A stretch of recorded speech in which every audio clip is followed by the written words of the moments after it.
Member from Meekwood South.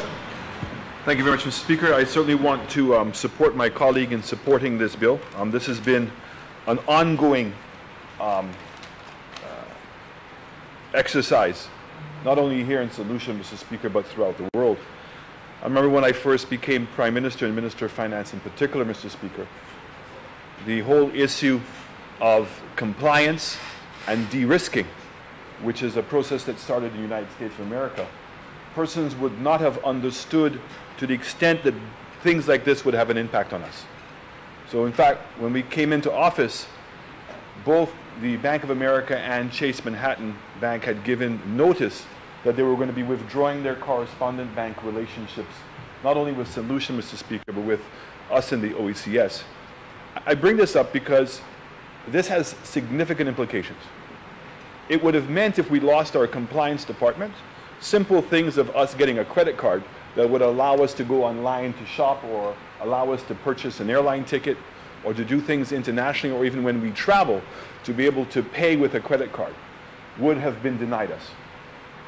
And as difficult as it for us to imagine, that's exactly what happened to Belize for a period of time, Mr. Speaker. In fact, Belize went through a period of time where all of its foreign exchange was being flown in planes. That's how harsh this is. And my colleague from Choiseul brought up a very important point, and I know that the Prime Minister mentioned it. I just want to really articulate, because I don't want to suggest in any way that he glossed over it, but I just want for us to understand a simple clause that's in this that has a significant amount of ramifications for all of us. And that is the clause in which it indicated that these compliance services can be outsourced to a third party.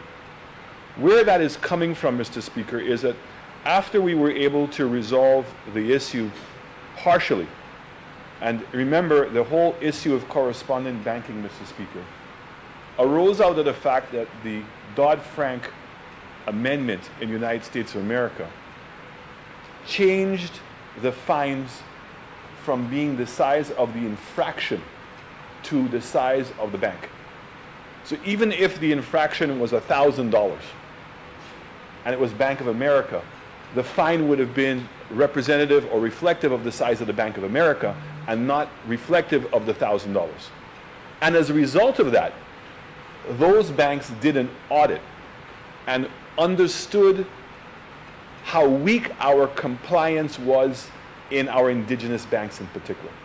And that's who the corresponding relationships were primarily for.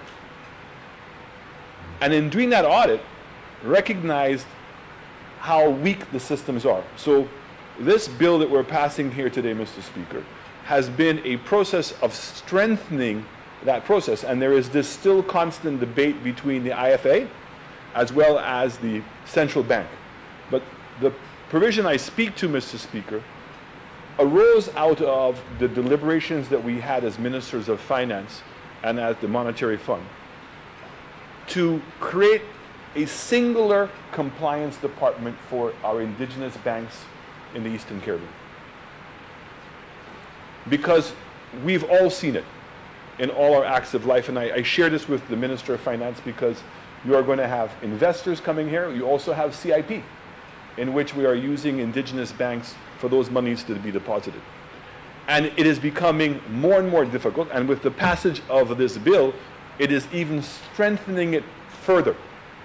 And therefore, if persons are not competent in doing the level of due diligence, what you may see is that this in fact has an opposite effect, in that what it's going to do is going to weigh down our banks and the ability to borrow money and to transfer monies significantly, where it's going to in fact work opposite towards the ease of doing business.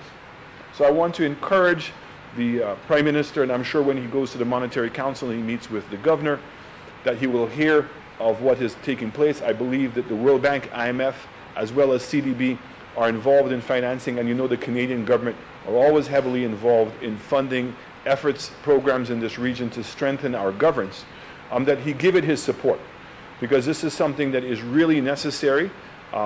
If you speak to bankers internationally and even domestically, the fastest growing departments in banks is compliance. And in fact, the cost of compliance, now it's becoming almost prohibitive.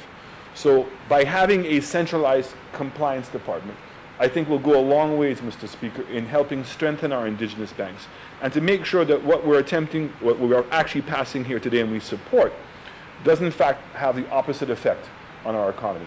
So again, we in the opposition support this bill wholeheartedly, but we give that little caveat and seek the Prime Minister's indulgence, and hopefully that he supports and continues to support the decision to create one singular compliance department. I thank you, Mr. Speaker.